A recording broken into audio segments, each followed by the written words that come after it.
Hello everyone, welcome back. I had taken a small break from learning Swift, and it also coincided with the new Xcode version. So today we are going to try and build a small app, and I'm, I'm going to try and recollect what I had learned about programming in Swift. So you'll get the full learning experience here as we stumble through, make mistakes, but eventually try to build the app. Let me start with bringing up Xcode,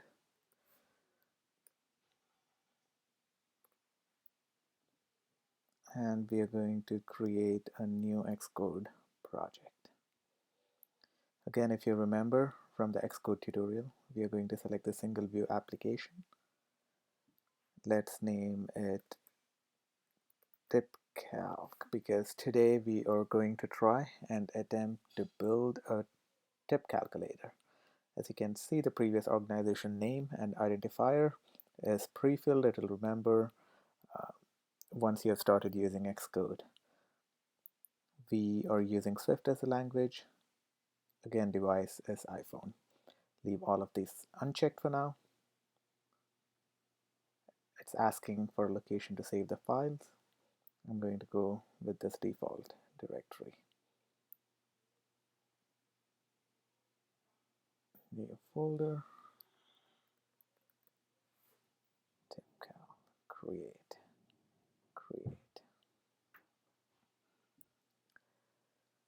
This is the metadata information, and what we are interested is to build the user interface elements. We jump into the storyboard. Expand this. As we recollect, this is view controller, the main area where we are going to have all of our visual elements. For a tip calculator, let's start with a label. Label here, name it tip calculator. Make sure, expand it, so it has enough space, and center align the text. Next, let's bring in a text field. Let's place it here, expand it a bit.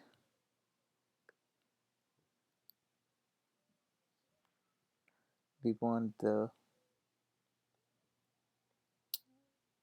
text to say bill amount. But we want it to be a hint. So we are going to use it not here, but in the placeholder. So that's how it appears, a little grayed out. Move this a little further to the top. Here's the bill amount. Again, I'm going to center align that.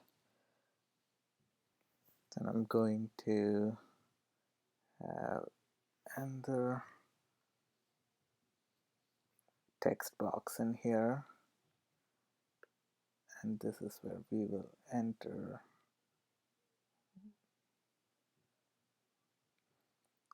percentage tip, and let's center align that. And finally, we need a button that we will hit to calculate.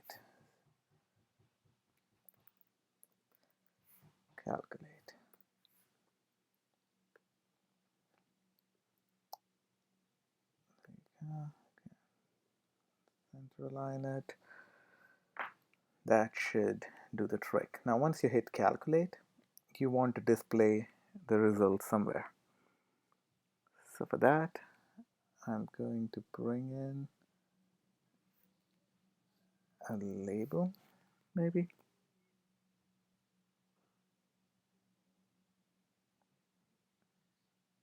And place it here. Again, change what is shown to something for a placeholder. Make it wide enough so that our results can be displayed well. So these are our basic elements of the UI. Again, I'm going to use 6s plus, try to render it, and see how it looks in the simulator. As you can see, the files are building here.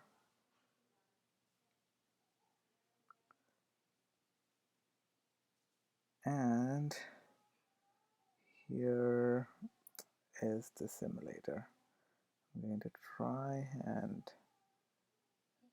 view it at much smaller scale, maybe 25%. There you go. So this is how our app looks. If you're wondering where the UI elements are, here it is, rendered. And if you're wondering why it doesn't quite look correct, that is because it's not all lined up well. First, let me increase this a little bit larger. As you can see, it's not all aligned well. So we are going to recollect what we learned from our main storyboard auto layout and try to make this okay. Also, I'm going to rotate it and see how it looks in a different orientation. Again, it does render, but it's not all neatly aligned and centered. Keyboard, I'm going to hide it. So this is how it looks. Let's get out of here. Back to the editor. Stop. Now here we are going to use what we had learned from our Xcode tutorial on how to align things. I bring up the auto aligning. I'm going to say that I want it horizontally aligned in the container. This small icon shows you that's what it's trying to do, and it's going to add that as a constraint. Add one constraint. Going to do the same for all of these. One constraint.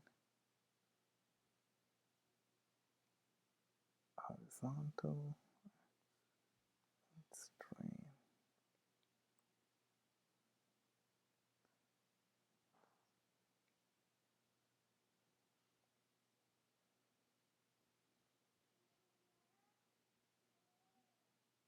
Add one constraint. And I'm going to, so that should make sure that whenever this, no matter what the orientation, it's always going to be center aligned. Let's check that again in our simulator.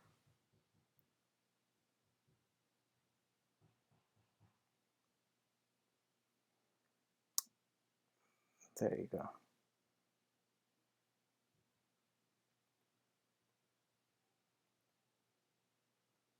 There. So this is how it looks. Exactly how we wanted it.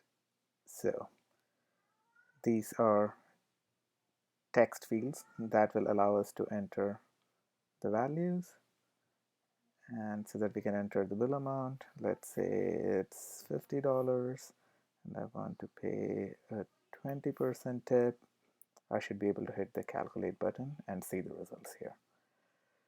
So now we are going to wire up these UI elements to the code in the backend to make that happen. So let's get out of the simulator. Let's bring up our assistant editor over here. And I'm trying to remember how to do that. And that should be by clicking this logo here on the top right. And you can see the code. Now, those of who are not familiar with programming, we're not going to go into too much detail into what each and every line of the code means, but I'll give you a general idea. In object-oriented programming, that's what this is using. We have class. Class is, you can think of it as a set of functions which instructs the computer to do a series of steps. So you would have multiple functions inside the class. That's what you see over here. This particular function executes when the app initially loads. And here you can see the comment that has been previously added. It's saying whatever you want to do when the app loads, just put it in here. And this is when this renders when everything is done, when you're exiting, right? This will do all the cleanup, this function over here. We want to maybe add some functions to what happens when we hit the calculate button and things like that. So how do we do that? How do we connect these visual elements to the code? So for that, what we need to first do is click on the element here, and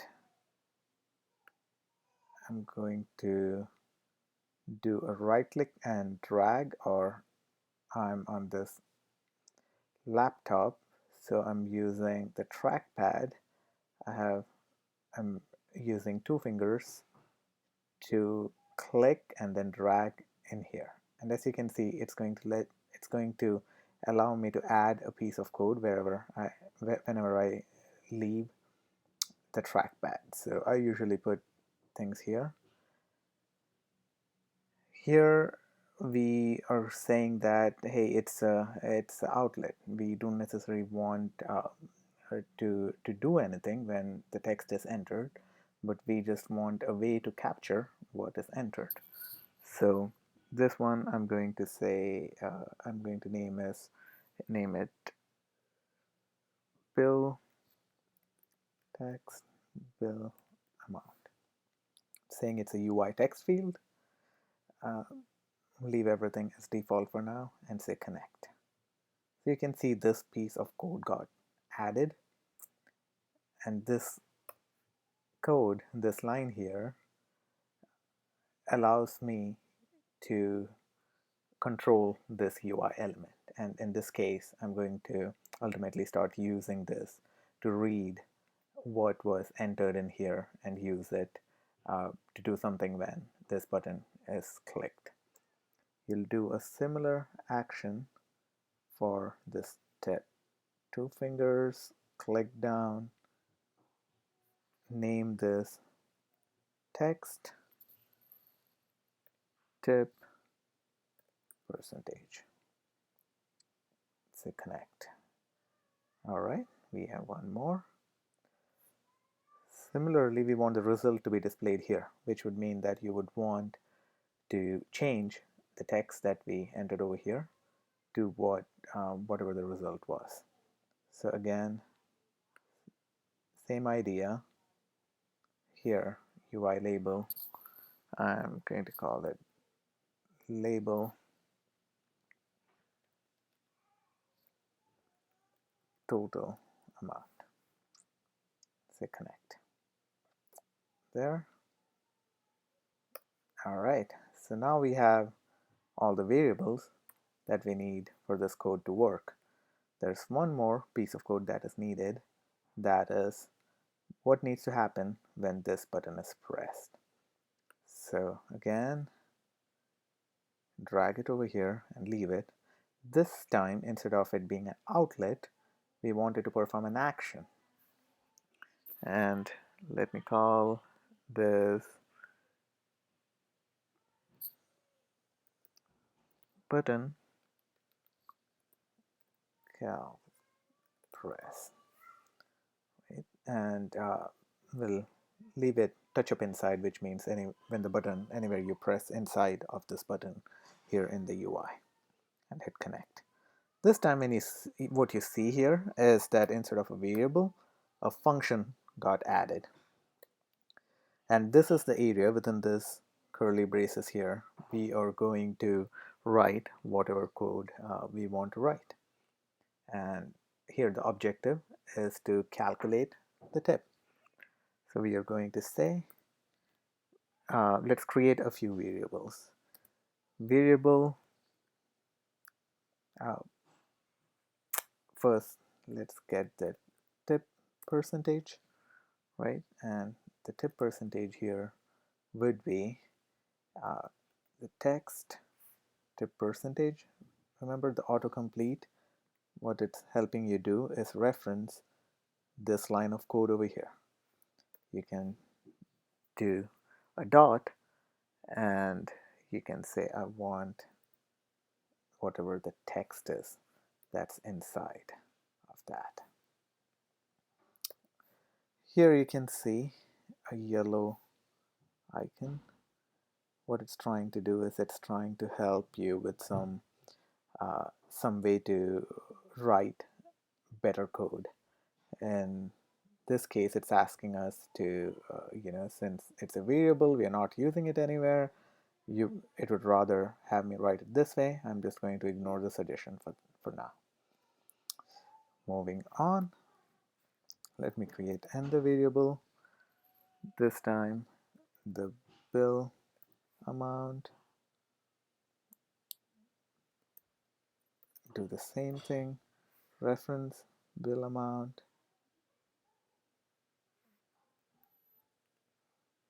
dot text. So now whatever is entered in this UI element, which is referenced over here, we are saying we want these two variables to have that. And what we are attempting to do is we want to calculate the tip amount. Tip amount would be the bill amount variable times the tip percentage over 100. So that should give you the tip amount.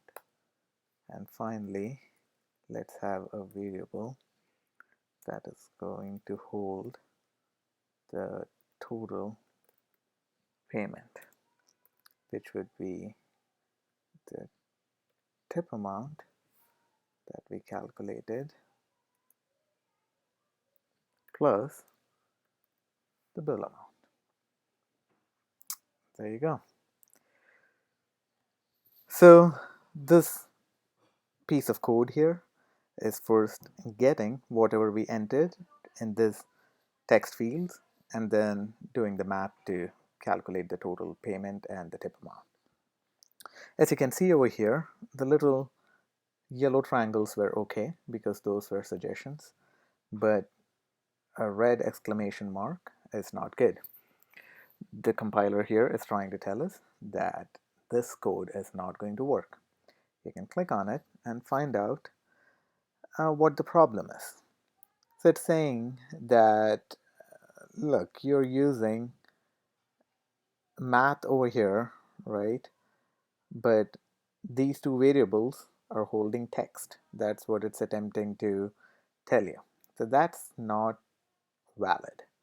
So what we need to do is try and convert these variables to something that is not text, that's actually numbers, so that we can apply these math functions, right?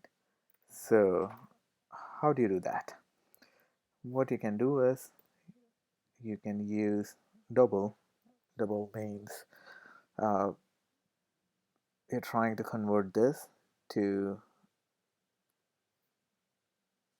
numbers, right? And specifically numbers that are not whole numbers but decimal numbers. Double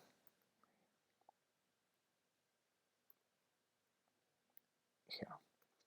So once you convert those, let's see. Now it's not really happy about that. So let's see what the problem is. It's saying, all right, it's saying that it's not wrap. It needs to be wrap, and it's giving you a suggestion. Um, Fix it, insert wrap. I'm going to accept the suggestion. Same thing here, accept the suggestion. So now what this exclamation mark here means that it needs, this function here needs a guarantee that this variable is not going to be empty, that something needs to be entered over here, and then it's going to convert. If you do not enter something and we press this button, this code, this line of code gets executed and it's going to crash, right? But while writing code, it's asking us to guarantee that once this variable is being accessed, it's going to have some value in it. After we do that, now these two variables are converted into decimal numbers, but this line of code is still not happy. Let's look at what it wants. To execute that multiplication, what it's asking is to again guarantee that there's going to be some value. I'm going to accept the suggestion, and there might be one more error. All right, needs to fix it too. So there you go. So once we fix both of that, it's happy. See how that error goes away. Now for the total pay, again, I'm going to do a similar thing. So now you can see we have removed all the red scary exclamation marks. We should be okay, right? But what are we going to do next? All these lines are going to be executed, and it's going to finally hold the total amount we are supposed to be paying in this variable. Our goal is to actually go ahead and display that. So let's do that. For that, I'm going to reference the label that we created. I'm going to say the text for that label should be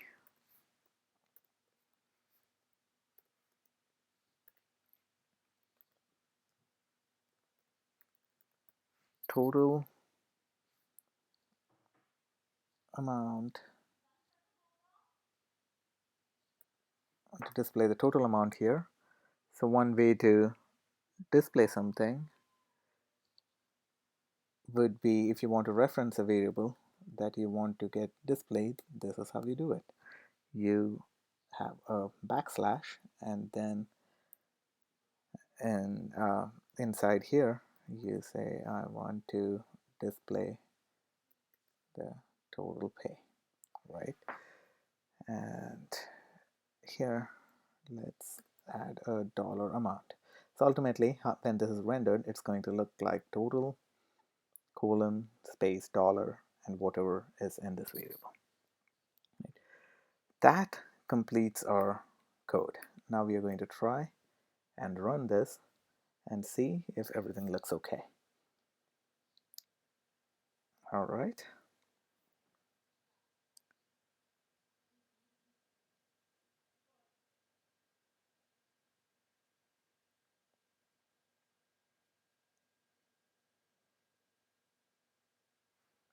Here is the simulator. Let's go ahead and enter $50, tip of 20%, calculate. There you go. So that sounds about right. Let's enter some different value, like how in real world the checks would be, and 70 cents. And I want to leave a tip of 18%. There you go. The total amount is $40.946.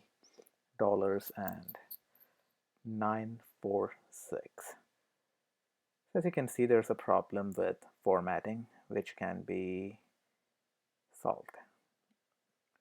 If for some reason things in this simulator is a little blurry, so I'm going to see if that gets better with if I go ahead and zoom and view better scale.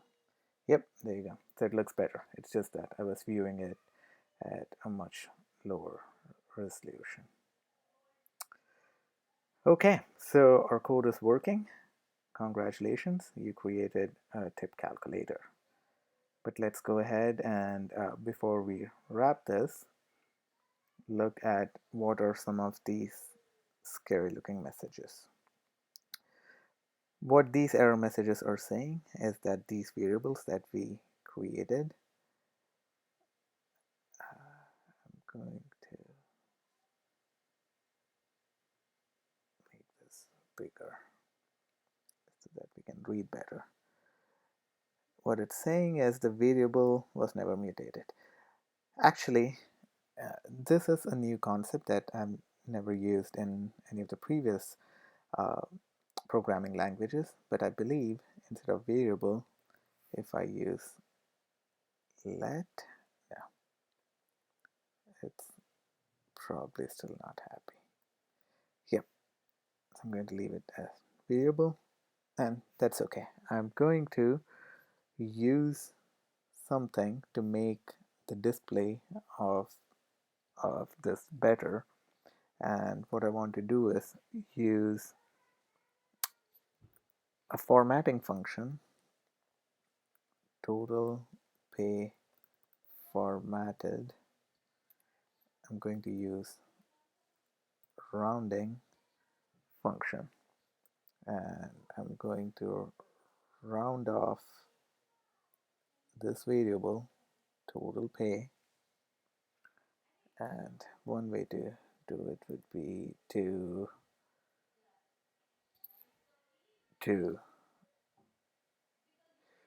what this is doing is it's taking, let's say the value here is 12.83. When you multiply it by 100, it makes it so 12.8346. Let's say that's how it appears.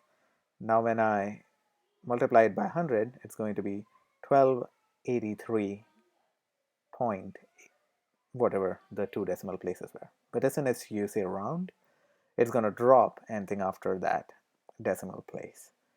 So, and then I'm going to divide it by 100 again. So it's going to shift back the decimal 2 places, and you will lose anything after the second decimal place. So that way, hopefully, this looks better when we run it. Let's try.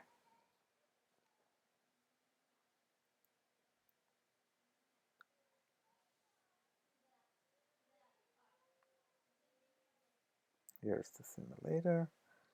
Let's do $34.75, and I want to do an 18% tip.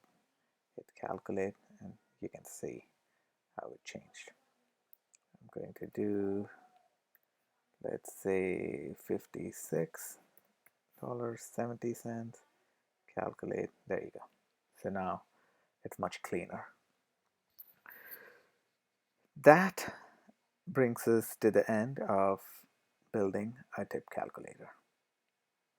I'm going to exit out of the simulator, and in future lessons we'll dig deeper into what these warning messages mean, how to write better code.